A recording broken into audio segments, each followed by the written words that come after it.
Hello, this is Rhonda Smith, your host of the Recover, Restore, Re-Energize Your Life show. Today's guest is Paula Holland De Long. She's a 17-year breast cancer survivor and an award-winning author. And today's show is focusing on living what matters. Welcome, Paula. How are you today? I'm great, Rhonda. I'm so glad to be here. Well, I'm happy to have you and glad that this all worked out for both of us. So tell us a little bit about what living what matters is all about. How do you really define that, and what does that entail?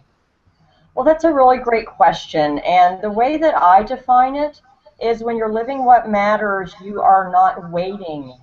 I have found in my life before cancer and with so many of my clients and culturally, we tend to wait to be happy.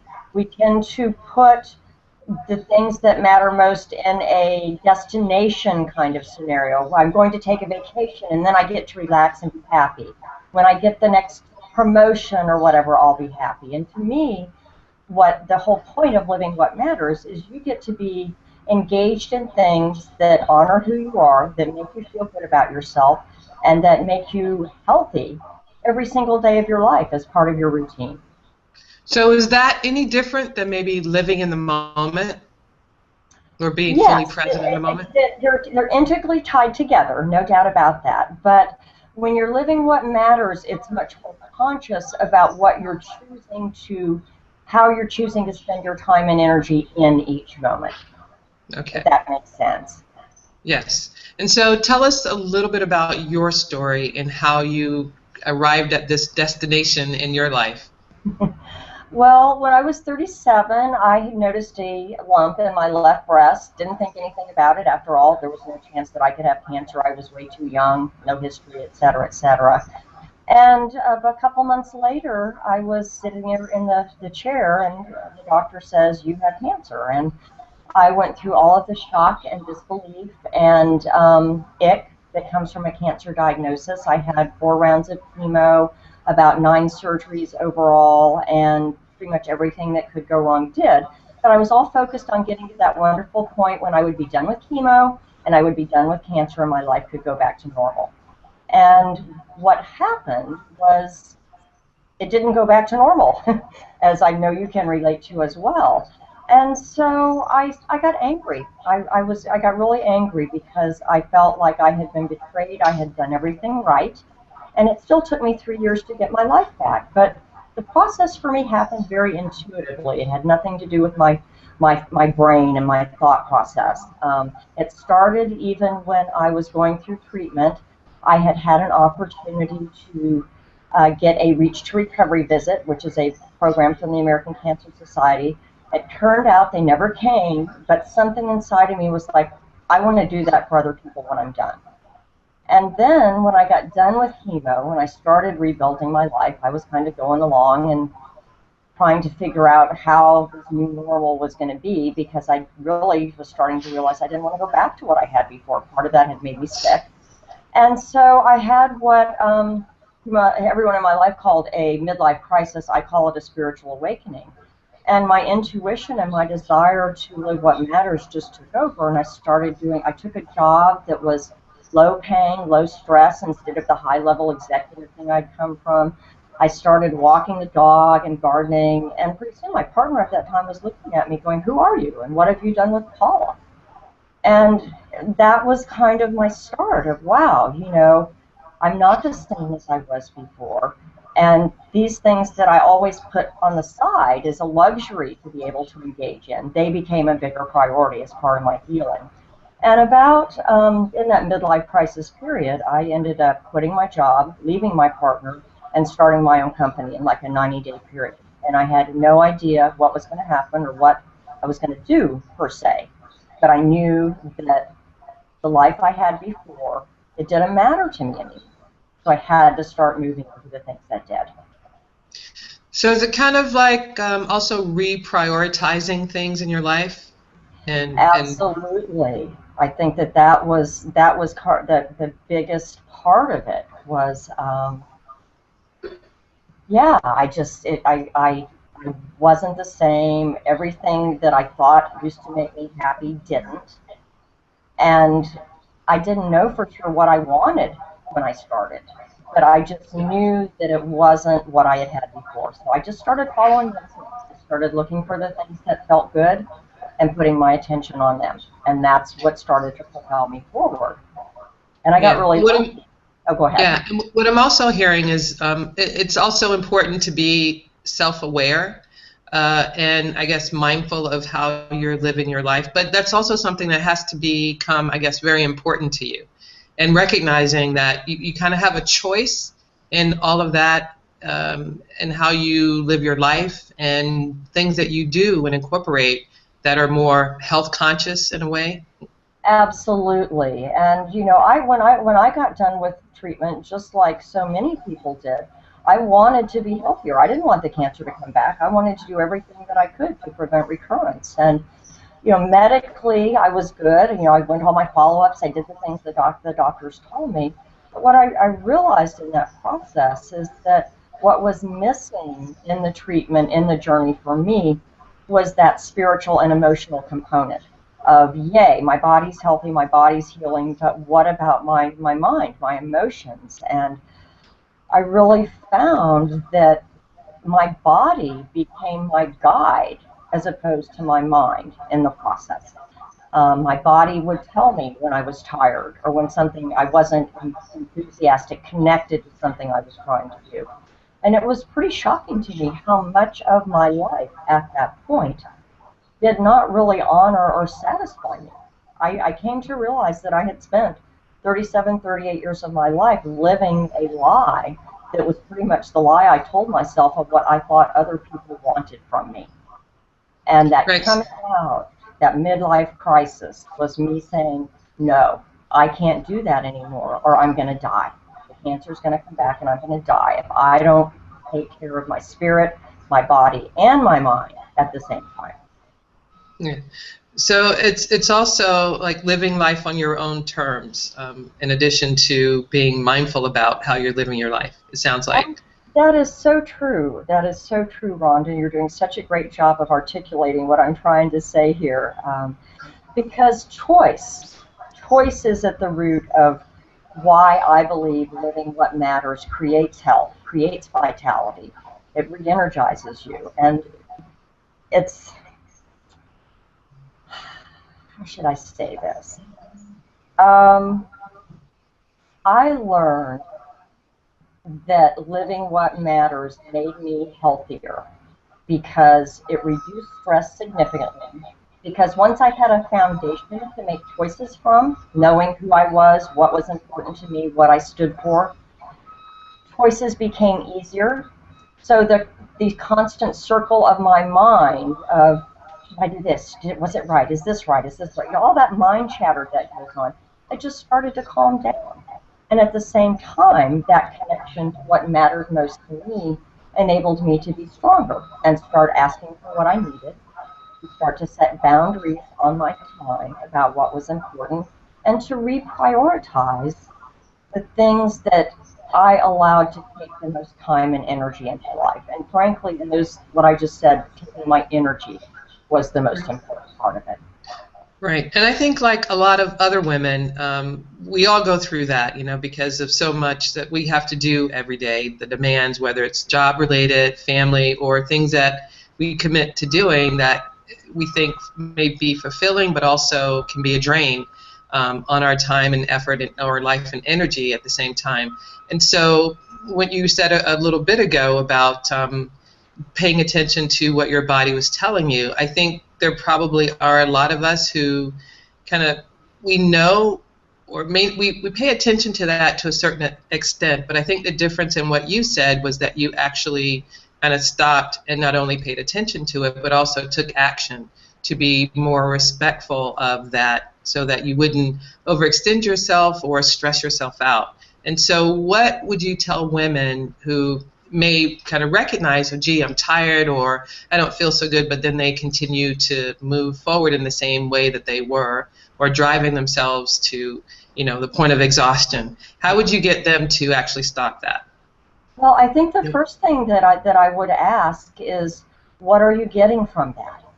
What do you gain from the things that you do in your life? And I would actually ask people to sit down and make a list.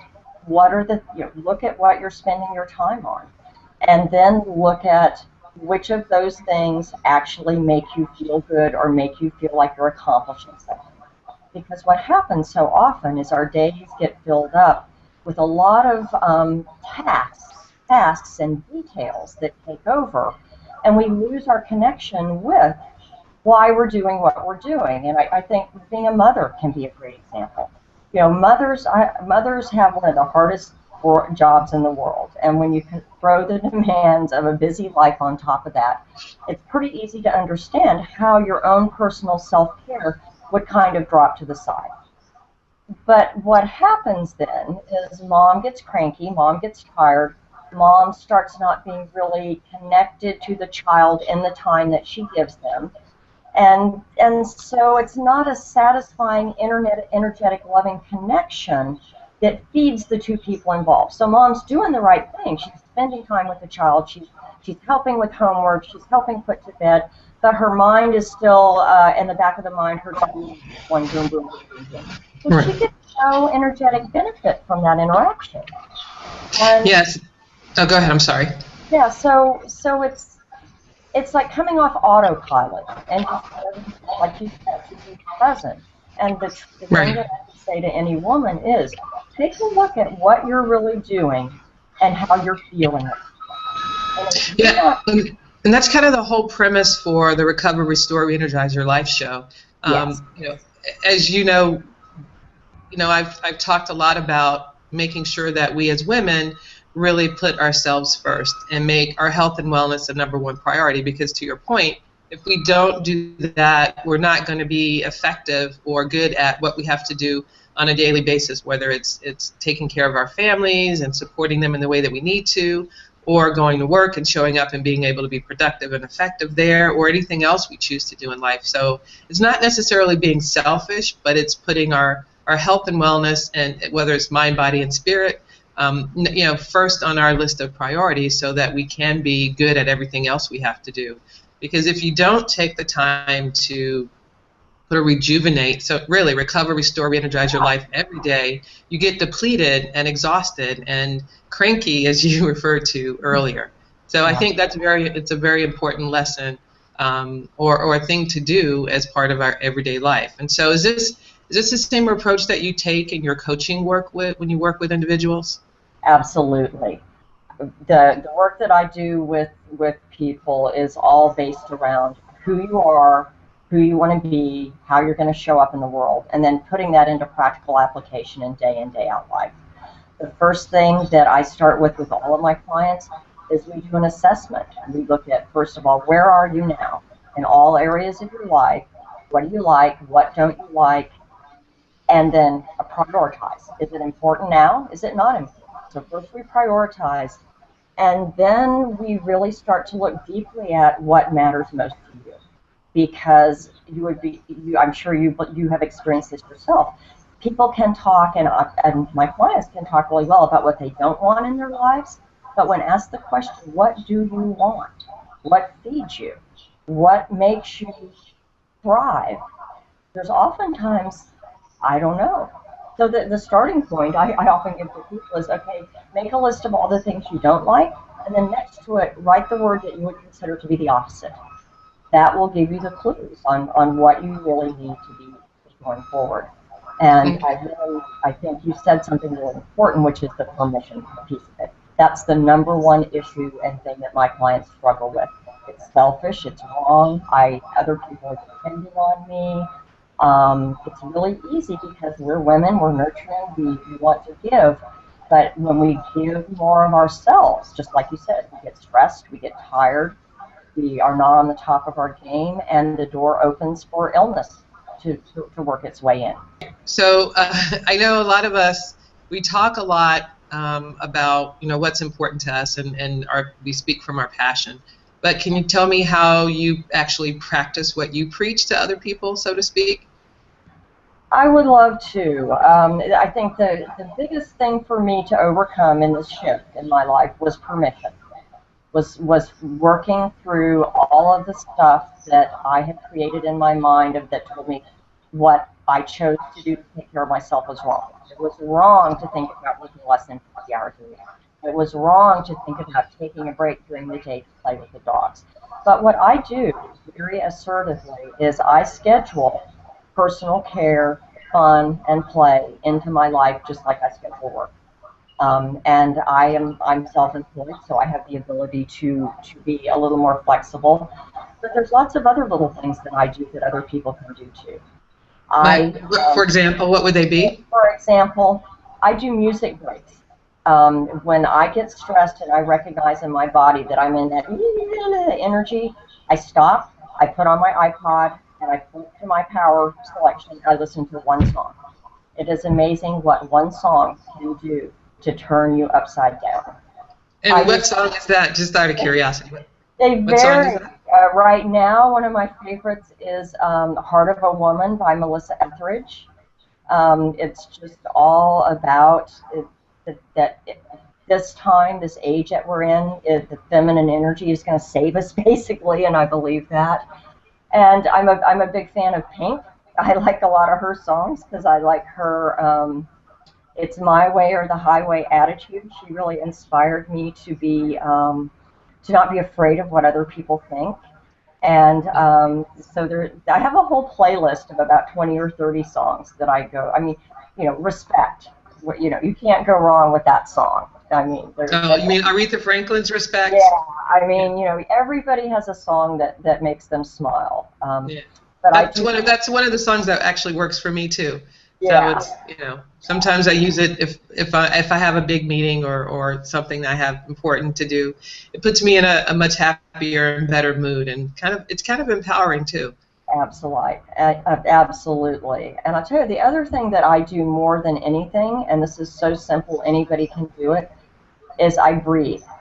I do conscious breath work, and that's one of the things I'm going to be teaching going forward this fall. But literally, anybody, when you're stressed out, you're freaking out, the world looks like it's going crazy, the number one thing to do is to stop. Take 3 big, deep breaths with a big when you're exhaling, and immediately it brings you back to what's important. It shuts down the chaos of the emotions, and you can come right back. I do that when I'm apprehensive about something that I'm getting ready to do. I'll say, okay, I'll take 3 breaths. I'm also a big believer in mantras. I tell myself, go Paula, go Paula, go Paula, before I get started. I have a tool that I use with myself and my clients. I give myself a standing ovation when I do something awesome. I stand up and I literally, yay, and I mean, people listening probably think that sounds crazy, but it works. No, there's nothing wrong with celebrating yourself and celebrating your successes, because sometimes we don't get it from anywhere else if we don't do it for ourselves, right? That's so true, and I think that's why relationships struggle sometimes, because we all want to be heard, we want to be acknowledged, and we don't always get that from the other people in our lives. So I say, as part of living what matters, and certainly part of recovering, restoring, and re-energizing, is celebrate your successes. Right. And that actually brings me to one other thing that I want to say that I meant to say earlier and I didn't.